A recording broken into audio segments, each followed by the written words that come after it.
저는 32년 만에 이제 한국에 처음 나왔습니다. 물론 종종 한국에 나올 기회는 있었습니다만은 이제 안식월을 맞이해서 몇 개월 동안 한국에 있는 동안 좀 여러 가지 문화적 충격도 이제 경험하게 되었습니다. 저에겐 세 아들이 있습니다. 첫째 아들은 이제 대학을 졸업했고, 둘째는 지금 대학교 4학년이고, 그 둘째 이후에 15년 만에 늦둥이를 주셨습니다. 초등학교 1학년입니다. 눈에 넣어도 아프지 않다라고 표현을 해야 되는 건가요? 참 너무나 귀한 이 늦둥이를 저희가 이제 한국에 데리고 와서 초등학교 이제 1학년을 좀 다녀야 되겠고, 또 한국말도 좀 익혀야 되겠고, 또 코리안으로서의 한국의 아이덴티티를 좀 가졌으면 좋겠다 해서 멀지 않은 이제 학교에 입학하겠노라고 이제 전화를 걸었더니 외국 사람이고 1학년 1학기를 다니지 않았기 때문에 안 된다 해서 리젝트를 당했습니다. 그래서 그 다음 두 번째 학교에 저희가 사정을 했어요. 우리가 여기에 영원히 있을 것도 아니고 6개월만 좀 학교를 다닐 수 있도록 허락을 좀 해달라. 그래서 저희들이 이제 사정을 듣고 학교의 이제 담당자 선생님께서 그러면 한번 좀 만나야 되겠다. 그리고 테스트를 좀 해봐야 되겠다. 한국말을 얼마나 잘하는지. 그래서 이제 만나러 갔습니다. 그래서 이제 만나는데 첫 번째로 저희를 향해서 이렇게 질문하더라고요. 관계가 어떻게 되십니까? 그래서 제 아들입니다. 늦둥입니다. 그랬더니 그러시군요. 근데 제가 이발소에서 두 번이나 그런 얘기를 제가 들었습니다. 이 손자 할아버지 많이 닮았네요. 제가 다시는 그 이발소로 안 갑니다. 그리고 다음에 이제 이발소를 갔는데 거기에서 또 손자세요? 이런 질문하는 데 충격을 받으면서 참 세월이 이렇게 흘렀나. 제가 이렇게 나이 들어 보이지 않잖아요. 할아버지 같이 보입니까? 얼마나 좁습니까? 참 18년 동안 제가 선교 사역을 하면서 참 하나님께 주신 그 은혜와 축복은 이루 말할 수가 없습니다. 선교사로서, 목사로서 복음을 전하고 또 교회를 개척하고 또 지도자들을 양육하고 훈련시키는 이 아름다운 사역을 감당하게 하신 하나님 앞에 영광과 찬송을 돌려드립니다. 이런 사역을 하면서도 여러 가지 어려움이 있죠. 또 고난도 있었습니다. 저희가 러시아 칼미키아 공화국 갔을 때 저희 선교 팔러스에 의해서 저희 아이들이 6살이 되면 부모를 떠나서 선교사 자녀 학교에 가야만 했습니다. 1년에 3번밖에 볼 수 없는 그 아픔이 있었습니다. 그래서 고등학교를 졸업할 때까지 저희들의 아이들이 자라는 그런 과정들을 잘 지켜보지 못했습니다. 그러나 하나님께서 그 아이들을 돌봐주셨고 이제는 그 두 아이 다 하나님 앞에 선교사로 헌신해서 나아가는 것을 하나님께 영광을 돌려드립니다. 그리고 저희가 사역을 하면서 저희가 사역하고 있는 1300km 떨어진 모스크바를 가는 도중에 그 길이 미끄러운 겨울에 한겨울에 길이 미끄러운 걸 잘 발견하지 못하고 저희가 타고 가는 밴이 뒤집어져서 죽을 뻔한 그런 엄청난 사고를 당한 후에도 하나님께서 우리 가정을 지켜주셨고 또 강도를 만나는 때와 또 아까 KGB에 말씀을 하셨습니다. 늘 KGB가 저희를 쫓아다니면서 조사하고 또 러시아 정규에서 끊임없이 신문 방송을 통해서 TV 방송을 통해서 저희들의 사역을 공경했던 여러 가지 많은 어려움도 있었습니다. 제가 터키에 와서 사도 바울의 고향인 다소에서 정착을 하면서 언어를 배우고 다시 또 사역을 하는 중에 그 다소에 있었던 유일한 현지 교회 목사님이 결국은 다시 이슬람으로 돌아가는 그 아픔도 저희는 경험하게 되었습니다.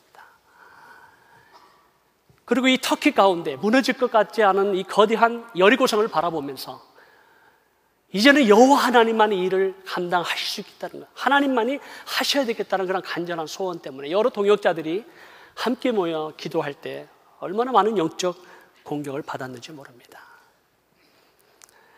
이런 여러 가지 많은 어려움 중에서도 가장 제 마음에 힘들었던 것, 저의 삶 가운데 가장 괴로웠던 것이 있다면 그것은 영혼을 향한 아버지의 마음이 사라지는 때였습니다. 잃어버린 영혼을 향한 아버지의 사랑. 때로는 그것이 의무에 의해서, 사명에 의해서 사역을 감당하지만 그 사역 가운데 기쁨과 감사와 감격, 아버지의 사랑에 넘쳐나는 그 사역이 아니라 해야 되니까, 선교사니까, 목사니까, 사명 받았으니까 해야 되는 저 자신의 모습을 보면서 얼마나 괴로웠는지 모릅니다. 오늘 본문의 말씀 가운데 한 아버지와 두 아들이 등장합니다. 둘째 아들이 아버지에게 가서 아버지, 내게 물려준 유산을 나에게 주십시오.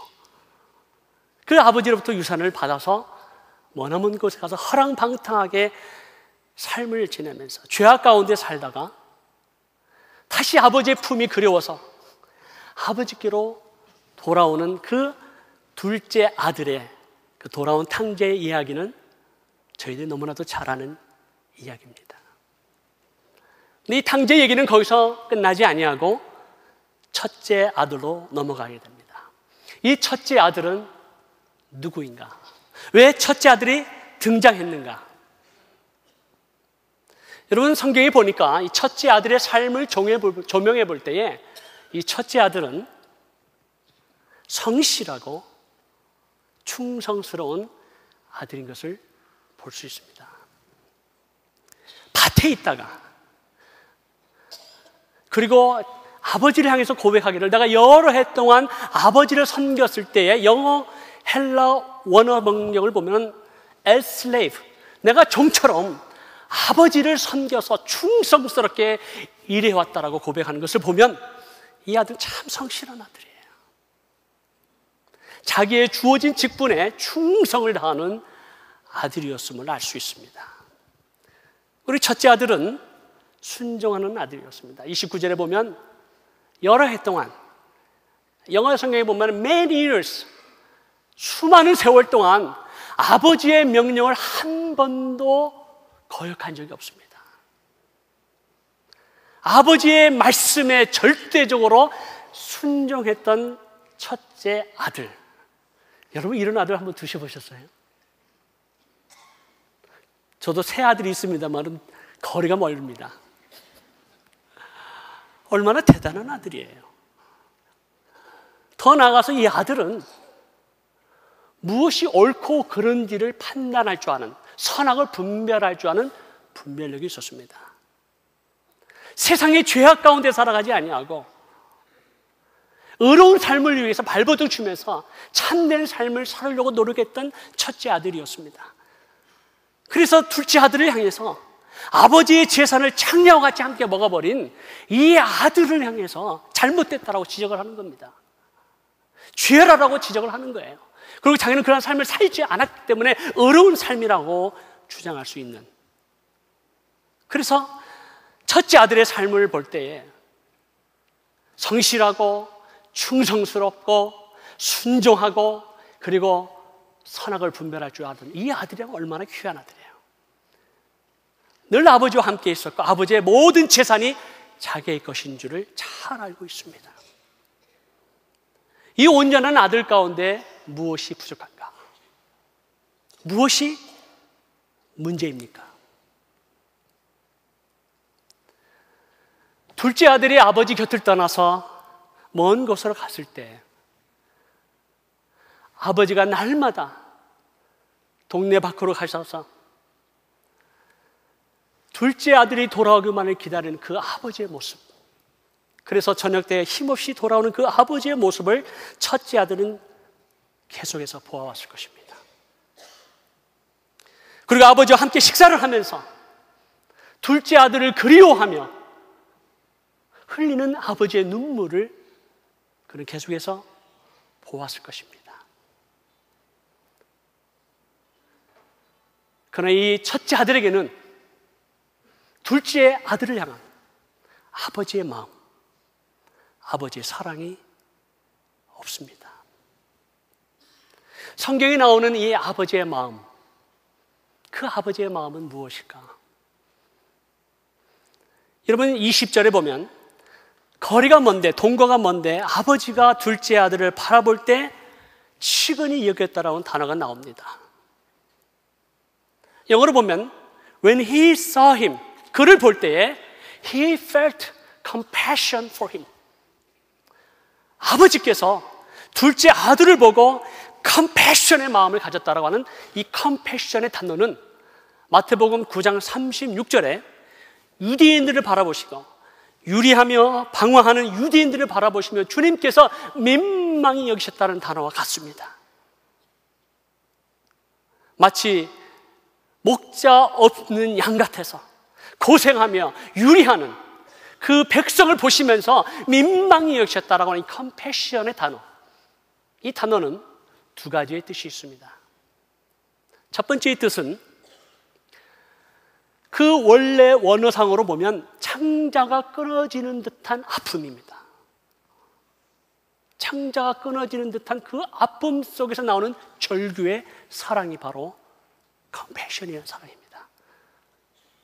마치 사랑하는 아들이 죽어가고 있습니다. 아무런 도움의 손길을 받지 못하고 있습니다. 그 죽어가는 아들을 보면서 울부짖는 그 부모의 마음, 그 부모의 사랑, 이것이 compassion이라는 단어입니다.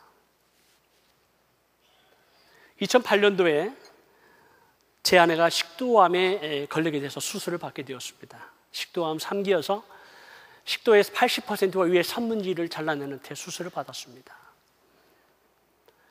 그리고 여러 가지 후유증으로 인해서 쓸개를 다시 잘라내야 됐고 또 항암 치료를 받는 과정 가운데 많은 고통의 세월을 보내게 되었습니다. 두 번째 항암 주사를 맞는데 그날 밤에 울부짖는 소리를 제가 듣게 됐어요. 그래서 제 아내가 배를 움켜쥐고 막 침대에서 뒤둥거리는 거예요. 그 지르는 그 소리에 저는 처음 경험을 했습니다. 그래서 너무나 급해가지고 제가 에머전시로 달려갔습니다. 그 에머전시에 가서 레지던트 닥터가 피검사도 하고 여러 가지 조사를 해보는데 아무런 원인을 발견하지 못하고 단지 그 통증 때문에 모르핀, 진통제 주사를 놨습니다.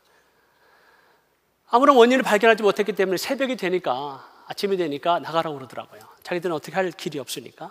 그 아침에 다시 집으로 돌아왔는데 그 모든 약효가 떨어지니까 다시 또 고통스러운 거예요. 다시 에머전시로 달려갔습니다.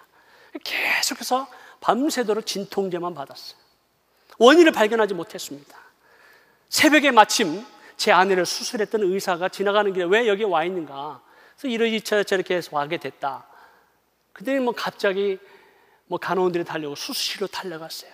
그리고 수술이 끝난 다음에 의사가 저한테 하는 얘기가 조금이라도 늦었다면 큰일 날 뻔했다는 거예요. 왜? 그러니까 장이 꼬여가지고 만약에 이 장이 썩어서 잘라냈더라면 이 장이 다시 붙을 수 없었다. 왜? 항암 주사 그 약효 때문에. 다행히도 이게 썩지를 않고 그리고 이것을 늘려서 배벽에 붙일 수 있었노라고 얘기를 제가 들었을 때 비로소 제가 환장이라는 뜻을 제가 알겠더라고요. 여러분, 환장하는 게 간장, 된장이 무슨 조미료가 아니에요. 또 심장이니 폐장이니 무슨 오장육부의 그 기관 중에 하나가 아닙니다. 환장이라는 단어는 뭐예요? 장이 뒤집어지는 거예요. 정말 환장하겠더라고요. 컴패션의 사랑은 뭐냐? 하나님 아버지의 장이 뒤틀어지는 그 사랑의 마음이 바로 아버지의 마음이에요. 그래서 성경을 우리는 다시 이렇게 써야 될 것 같아요. 아버지께서 둘째 아들을 볼 때 치근히 여겼다는 말을 아버지가 환장하시사. 우리 주님께서 유리하며 방황하는 유대인들을 바라보실 때 민망히 여기셨다는 말을 다른 말로 표현하면 환장하사. 이렇게 표현해야 되는 것이 리얼한 미닝이 되는 겁니다. 두 번째 컴패션의 뜻이 있습니다. 그저 어떤 느끼는 마음, 동조하는 마음, 또 어떤 느끼는 감정이 아니에요. 두 번째 의미는 to suffer together with, 같이 그 고통 속에 들어간다는 뜻입니다. To participate the one suffering, 그 고통 속에 내가 함께 참여한다라고 하는 단어가 compassion이라는 단어예요. 하나님께서 우리를 사랑하셨을 때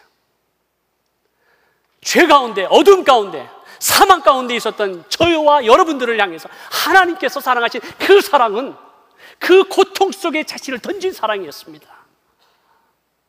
그래서 로마서 5장 8절에 보면 우리가 아직 죄인되었을 때에 그리스도께서 죽으사 하나님께서 우리에게 대한 자기의 사랑을, 환장하는 사랑을 확증하셨느니라. 믿으십니까? 아멘입니다. 요한일서 3장 1절에 보면 보라, 아버지께서 어떠한 사랑을 우리에게 베푸사 우리를 하나님의 자녀라 일컫게 하셨는가. 우리가 그러하도다. 하나님께서 우리를 사랑하시되 그 컴패션의 사랑 때문에 그의 아들 독생자 예수 그리스도를 십자가에 못 박혀 죽이시기까지 사랑하신 그 사랑, 피와 물을 다 쏟으시고 우리를 위하여 채찍을 받으시고 죄 없으신 분이 바로 저와 여러분 때문에 고통을 당하시고 비난을 당하시고 손가락질을 당하시고 비웃음을 당하신 우리 주님, 그 사랑은 컴패션의 사랑이라고 하는 것이에요. 그 고통에 함께 참여하셨어요. 그래서 우리는 하나님 아버지의 사랑을 하늘을 두루마리로 삼고 바다를 먹물로 삼아도 다 적을 수 없는 아버지의 사랑인 것입니다. 근데 이 첫째 아들에게 아버지의 사랑이 없어요. 오히려 그는 아버지를 향해서 분노하고 있습니다. 왜 분노하고 있습니까? 그가 노하여 아버지를 향해서 이렇게 말합니다. 아버지, 내게 염소 새끼 한 마리라도 주어서 내 벗으로 함께 더불어 먹고 즐기게 하신 적이 있으십니까? 여러분, 아버지 모든 재산을 갖고 있는 아들이라면 굳이 그 집안에 종들이 많이 있다라고 고백되어진 것을 보면 나가서 일할 필요가 없습니다. 얼마든지 본인이 원하면 친구들을 불러다가 염소 새끼가 아니라 송아지 한 마리, 큰 소 얼마든지 먹고 마시고 즐길 수 있는 권한이 있겠습니까? 없겠습니까? 있습니다. 그러나 아버지를 향해서 분노하는 거예요. 왜 분노합니까? 첫째는 자신이 가지고 있는 생각과 기준과 자기가 하고 있는 그 판단과 아버지과 다르다는 거예요. 다시 말하면 나는 아버지를 기쁘게 해드리는 것을 위해서 내가 아버지께 내게 맡겨주신 일에 성실히 충성스럽게 일을 하면 아버지가 기뻐하실 줄 알았어요. 아버지의 말씀에 절대적으로 복종하면 아버지가 즐거워하실 줄 알았어요. 이 세상의 죄악 가운데 빠지지 아니하고 아버지의 뜻대로 의를 지켜나가면서 살아가는 것이 아버지께 영광을 돌리는 건 줄 알았어요. 근데 아버지의 마음은 거기 있는 게 아니에요. 자기 생각, 자기 기준, 자기 판단과 다른 것에 인해서 아버지께 화를 내고 있는 겁니다. 분노하고 있는 겁니다. 그리고 둘째 아들이 죄악 가운데 있었고 창녀와 함께 모든 재산을 말아버린 이 둘째 아들이 돌아올 때 아버지의 의로 인해서 그 아들에게 벌을 주고 심판하셔야죠. 어떻게 그 아들에게 반지를 끼워주고 새 옷을 입혀주고 신발을 신겨주고 큰 잔치를 벌어줄 수 있습니까? 이건 아버지의 의에, 아버지의 공의로우신 게 맞지 않습니다. 자기 생각이 다르기 때문에 아버지를 향해서 분노하는 거예요. 그리고 둘째는 본인이 갖고 있는 이기주의적인 마음이 있습니다. 동생이 돌아왔는데 이젠 아버지 재산을 다 먹어버린 이 둘째 동생과 또 내가 현재 갖고 있는 이 재산을 또 나눠줘야 되면 어떻게 할까? 그런 마음이 있을지 모르겠어요. 그래서 베푼다, 나누어준다, 나눔이나 베품에 대해서 인색할 겁니다. 아니, 철저한 자기중심적인 사고방식, 철저한 자기만을 위한 축복, 철저한 나 자신만, 나 가정만, 내 교회만을 위한 어떠한 축복에 사로잡힌 그러한 사고방식이 있기 때문에 남을 위해서 베풀어준다, 남을 위해서 나누어준다, 받아들여질 수가 없는 거예요. 싫은 겁니다. 그리고 세 번째는 둘째 아들이 돌아옴으로 인해서 형으로서의 직분을 감당하기가 싫은 거예요. 여러분, 형이라면 둘째 동생이, 그 둘째 아들이 자기 동생 아닙니까? 그러면 아버지 가서 아버지 재산 나 미리 주세요. 이러면 한국 같으면 아버지가 살아있는데 재산을 미리 달라고 하는 그 자식이 있으면 어떤 자식입니까? 후레 자식이죠. 이놈의 자식 어디서 감히 아버지가 지금 살아계시는데 재산을 미리 달라고 하는 그런 사람이 어디 있는가 하고 형이면 야단을 치고 너 아버지한테 그러면 되네? 아버지가 잘못했다고 이렇게 얘기하라고. 이런 것이 형의 역할이고, 또 비록 아버지의 재산을 가지고 세상에 나가서 세상에서 허랑방탕하며 죄 가운데 살고 있는 소식을 듣게 되었을 때, 그리고 아버지가 눈물로 지새우며 둘째 아들이 돌아오기만을 기다리는 그 아버지의 모습을 봤다면, 아버지의 안타까운 것을 봤다면, 아버지의 눈물을 봤다면, 형은 동생한테 달려가서 야, 너 그렇게 살면 안 돼. 아버지가 너를 얼마나 사랑하고 아버지가 너를 얼마나 기다리고 얼마나 너를 지금 아버지가 너를 사모하고 기다리는지 너가 아니? 네가 죄 가운데 빠지면 되겠니? 아버지께로 돌아가자. 이것이 형의 역할이 아닐까요? 아니야, 자기 동생의 모든 존재 자체를 잃어버린 이 형으로서는 동생이 돌아옴으로 인해서 형의 본분이 생각이 나는 겁니다. 과거에 잊어버렸던, 무시했던, 생각하지도 않았던 형으로서의 화해자로서의 직분이 생각나는 겁니다. 내가 당연히 했어야 될 그 사명, 그 사명에 대한 게으름, 그 사명을 이루지 못한 부끄러움, 어쩌면 그 죄의식이, 자신을 향한 분노가 아버지께 쏟아지고 있는 겁니다.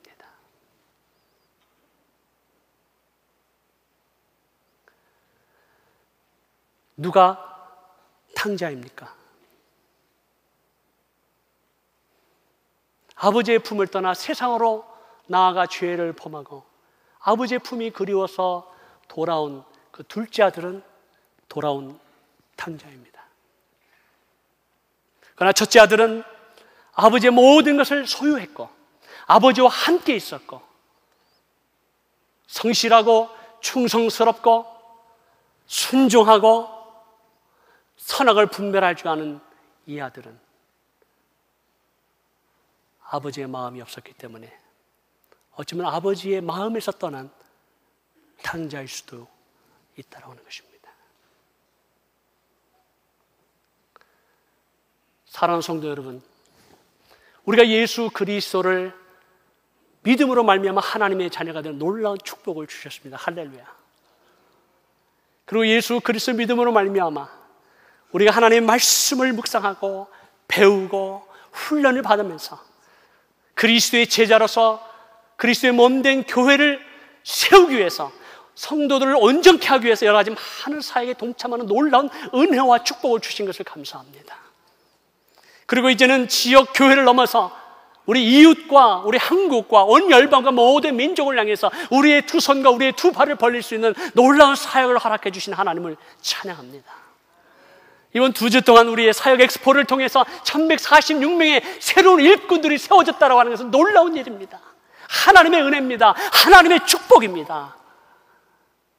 그러나 우리가 하고 있는 이 모든 사역 가운데 하나님께서 당연히 기뻐하시고 영광 받으실 것이지만, 그러나 이 사역의 가장 중심이 되는 것, 이 사역의 본질이 되는 것은 바로 아버지의 마음이 있느냐라고 하는 것입니다. 아버지의 컴패션에 그 사랑의 마음이 없다면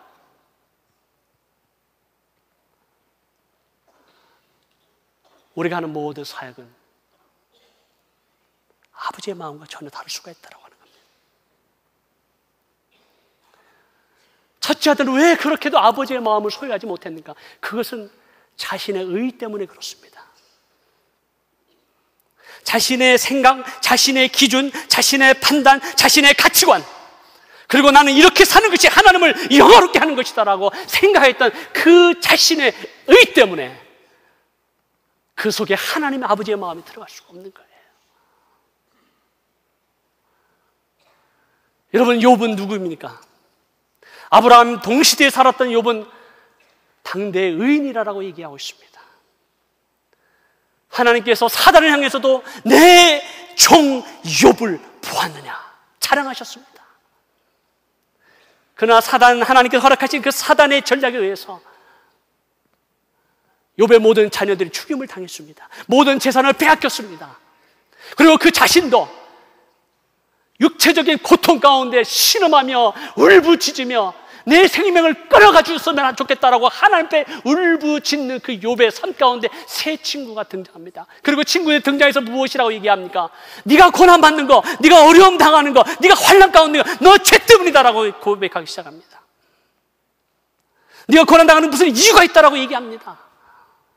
그때마다 이 욥을 정죄하면서 욥을 판단하면서 얘기할 때마다 욥은 이렇게 말합니다. 나는 하나님 앞에 잘못한 것이 없다. 나는 하나님 앞에 범죄한 것이 없다. 나는 하나님 앞에 의롭게 살려고 노력했다라고 끊임없이 고백할 때마다 그 하나님께 나타나셔 뭐라고 말씀하십니까? 내가 네 의를 세움으로 나를 불의하다 하느냐.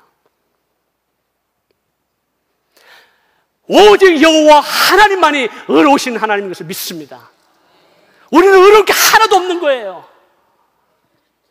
근데 하나님 앞에 내가요 죄를 짓지 않아도 자기 자신을 변명하면서 고백하면서 자기 자신을 변호하면서 자기 자신도 모르는 사이에 자신의 의가 나타나는 거고 자신의 의가 세워지는 거고 하나님을 향해서 불의하다라고 얘기할 때 비로소 그것을 깨닫고 하나님 앞에서 울부짖으며 죄를 뒤집어쓰고 회개하는 욥에게 하나님께서 그를 용서하시고 다시 축복하셨습니다.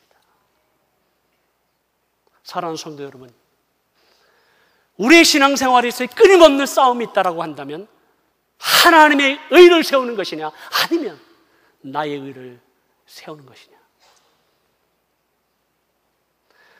우리가 하나님의 몸된 교회에서 충성을 다하고 봉사를 다하는 거 우리 하나님 기뻐하십니다. 할렐루야.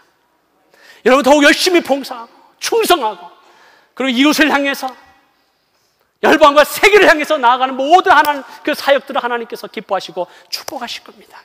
그러나 그 본질, 그것이 나의 의를 세우는 것이 아니라 하나님 아버지의 의를 세우고 아버지의 사랑이, 아버지의 컴패션이 우리의 삶 가운데 있기를 주의 이름으로 축원합니다. 그래서 우리는 아버지의 마음이 회복이 돼야 될 줄로 믿습니다. 아버지의 마음이 회복이 돼야 돼요. 아버지의 사랑이 없다라면 위선자가 될 수 있어요. 아버지의 사랑이 없다면, 아니 누군가에서 인정받고 싶고 누군가에서 칭찬을 받고 싶고 누군가에 의해서 뭔가 좀 높임을 받고 싶은, 명예를 받고 싶은 그런 마음들이 우리의 마음 가운데 왜 없겠어요? 그럴 때마다 사도 바울이 고백을, 나는 날마다 죽노라. 내가 살아나고 내 의가 살아나고 내 자존심에 살아나고 내 모든 것이 살아날 때마다 내가 그리스도와 함께 십자가에 못 박혀 죽었다라고 그 고백하는 순간 하나님의 의가 살아날 줄로 믿습니다. 우리는 하나님의 은혜로 살아가는 자예요. 우리의 잘난 것이 무엇이 있습니까? 우리가 하나님 앞에 보일 것이 무엇이 있습니까? 우리가 하나님 앞에 드릴 것이 무엇이 있습니까? 이 모든 것이 하나님의 은혜요 축복이다라고 두렵고 떨리는 마음으로 그 아버지의 컴패션의 사랑을 가지고 보이지 않는 곳에서 오늘도 수고하며 비 오는 날에 참으로 차를 이렇게 안내하는 그분들의 손길 속에서 또 부엌에서 설거지하는 그 손길 속에서 자녀들을 가르치는 그 교사의 마음 속에서 우리는 하나님의 컴패션의 사랑을 느끼게 되는 것입니다. 그래서 이제는 우리의 5개의 공동체 속에서 예배, 양육, 그리고 치유, 복지, 선교 공동체 속에서 지금까지도 수고하고 애쓴 여러분들을 인해서 하나님을 찬양합니다. 그렇게 새롭게 조인하신 1146명의 새로운 성도님들의 사역을 주 예수 그리스도의 이름으로 축복합니다. 이제는 우리의 예배를 통해서 하나님의 역사와 성령의 능력과 이 가운데 치유함과 능력의 회복이 일어날 줄로 믿습니다. 그리고 우리의 양육을 통해서 참된 그리스도의 제자로 열방을 향해서 나가는 놀라운 역사가 일어날 줄로 믿습니다. 우리의 사랑방에서 예수 그리스도를 알지 못하는 영혼들이 와서 그곳에서 깨어지고 부서지고 예수 그리스도를 만나는 역사가 일어날 줄로 믿습니다. 더 나아가서 우리가 치유와 복지 공동체를 통해서 우리 교회만이 아닌 이웃을 향해서 우리의 잃어버린 동생들을 찾아 나서는 이 아름다운 사역을 통해서 하나님의 역사가 일어날 줄로 믿습니다. 아직도 예수 그리스도를 알지 못한 우리의 가정 가운데 있는 우리의 형제들, 부모가 될 수도 있고 우리의 친지가 될 수도 있고 친구가 될 수도 있습니다. 그들이 잃어버린 동생입니다. 한국 땅에 외로운 나그네처럼 살아가는 외국인 노동자들이 우리의 잃어버린 동생입니다. 경제적인 어려움으로 인해서 고통하며 울부짖는, 눈물로 밤을 지새우는 우리의 고아와 과부가 우리의 잃어버린 동생입니다. 그리고 열방과 민족 가운데 예수 그리스도를 알지 못하고 어둠과 사망 가운데 방황하는 잃어버린 동생들이 우리 주위 가운데 얼마든지 있습니다. 사랑하는 성도 여러분, 이제는 우리가 하나님 아버지의 마음, 컴패션의 마음을 갖고 이 할례 교회와 교회를 넘어서 한국 교회와 열방과 민족을 향해 나아가는 여러분 되시길 주의 이름으로 축원합니다. 어떤 성도님들이 와서 제게 이렇게 질문했습니다. 목사님, 아니 이 땅에도 이렇게 할 일이 많은데 왜 굳이 거기까지 가야 되겠습니까? 그럼 저는 이렇게 대답합니다. 사랑하는 성도님, 서울에 있는 그 한 영혼이나 아프리카 정글에 있는 그 한 영혼을 바라보시는 하나님께는 어떤 영혼이 더 귀하겠습니까? 어떤 영혼이 더 귀한가요? 하나님께는 같습니다. 그러나 서울에 있는 한 영혼은 복음을 들을 기회가 얼마든지 있었습니다. 원하기만 하면 한불랑 가서 교회를 찾아갈 수도 있고 복음을 들을 수 있는 기회가 얼마든지 있어요. 그래서 스스로 거부하는 거예요.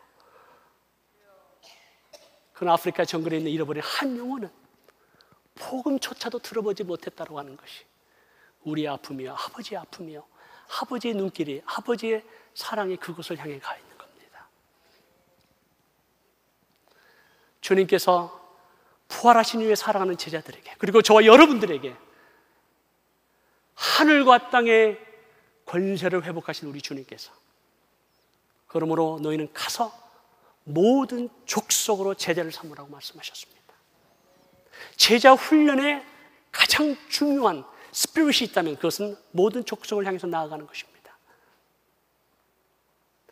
우리 주님께서 승천하시면서 사랑하는 제자들이 이렇게 당부하셨습니다. 오직 성령이 너에게 임하시면 너희가 권능받아서 예루살렘과 온 유대와 사마리아와 땅끝까지로 내 증인이 되리라. 여러분, 이때 말씀하신 것은 예루살렘을 복음화하고 유대를 복음화하고 사마리아 그리고 땅끝으로 나가는 점진적인 그러한 단어가 아닙니다. 마치 이 분당 지역을, 성남 지역을, 서울을, 한국을, 아시아를 그리고 세계를 나간다라고 하는 점진적인 단어가 아닙니다. 이때 와라고 하는 헬라 원어의 카이라고 하는 접속사는 동시에라고 하는 뜻이 있습니다. 예루살렘으로 가는 동시에 유대도 가라는 거예요. 사마리아 가는 동시에 땅끝으로 가라는 겁니다. 그때는 우리는 하나님 아버지의 마음, 컴패션의 마음은 열방을 품은 마음, 모든 민족을 품은 마음이라고 믿습니다. 이것을 우리 주님께서 당부하신 거예요. 그 꿈을 주셨습니다. 아버지의 비전을 주셨습니다. 아버지의 열정을 주셨습니다. 그리고 아버지께서 이루시고자 하는 이 세계 선교에 대한 사명을 바로 저와 여러분들에게 주셨습니다. 특별히 김수 목사님을 중심으로 해서 저는 이 할렐루야 교회가 받은 이 새로운 사명, 아니 과거에 있었던 이 사명을 우리가 주님 오시는 그날까지 순종하는 여러분 되시길 주님의 이름으로 축원합니다. 여러분을 통해서 하나님께서 역사하실 것입니다. 한 분 한 분을 바라볼 때 하나님 앞에 얼마나 존귀한 하나님의 성도들입니까? 왕 같은 제사장들입니까? 저는 이 할렐루야 교회가 약 한 10,000명 가운데 1%, 적어도 1% 정도, 한 100여 명이 열방과 민족을 향해서 하나님의 사람들이 일어나기를, 선교사로 나아가는 놀라운 역사가 있기를 주님의 이름으로 축복합니다. 얼마든지 그럴 수 있습니다. 오늘도 우리가 함께 유영돈 목사님을 축복하고 디아스포라로 파송하고, 또 우리가 한 젊은이를 축복하고 티국으로 우리가 파송하는 것, 그 이상으로 이제는 열방과 민족을 향해서 헌신하고 나아가는 이 놀라운 선교의 물결이 여러분의 교회 가운데 일어나기 주님의 이름으로 축원합니다. 둘째 아들 동생이 돌아왔을 때 아버지가 첫째 아들에게 이렇게 말합니다. 얘야, 나의 모든 것이 다 내 것이 아니냐. 이 내 동생은. 계속 첫째 아들은 계속해서 이 아들이라고만 얘기했습니다. 자기와 관계없는 것을만 얘기했습니다. 그러나 아버지가 첫째 아들 데려와서 이 내 동생이라고 소개시켜주면서 관계를 회복시켜 주십니다. 잃었다가 다시 찾았고 죽었다가 다시 산 이 아들을 맞이하게 됨으로 인해서 우리가 기뻐하고 즐거워하는 것이 마땅하니라. 사랑하는 성도 여러분, 여러분이 드리는 기도 속에서, 여러분이 드리는 그 봉사의 손길 속에서, 여러분이 참여하는 그 어떠한 사역 가운데에서 온 열방과 민족, 예수 그리스도를 우리 주님 나의 하나님으로 고백하는 그 성도들이 마지막 날 구름대와 같은 하나님의 백성들이, 온 열방과 민족과 방언과 백성들이 흰옷을 입고 종려가지를 들고 보호자에 앉으신 여호와 하나님과 어린 양 예수 그리스도를 찬양하는 그 영광된 날을 우리가 바라보면서 우리의 삶을 드리고 우리의 물질을 드리고 우리의 시간을 드리고 우리의 생명을 바칠 수만 있다면 하나님 앞에 영광된 삶인 줄로 믿습니다. 아버지의 사랑, 컴패션의 사랑. 그래서 이 자리에 우리 젊은이들을 보내면서 윌리엄 캐리가 다시 나오기를 주님의 이름으로 축원합니다. 허드슨 테일러스 같은, 아도니람 저드슨 같은, 그리고 짐 엘리오 같은 자신의 생명을 들여서 그 한 사람을 통해서 열방이 바뀌고, 그 한 사람을 통해서 민족이 바뀌고, 그 한 사람을 통해서 백성들이 바뀌고 축제로 돌아오는 그 놀라운 사역 가운데 여러분들이 함께 동참하는 놀라운 역사와 은혜와 축복이 있기를 우리 구주 예수 그리스도로 축복.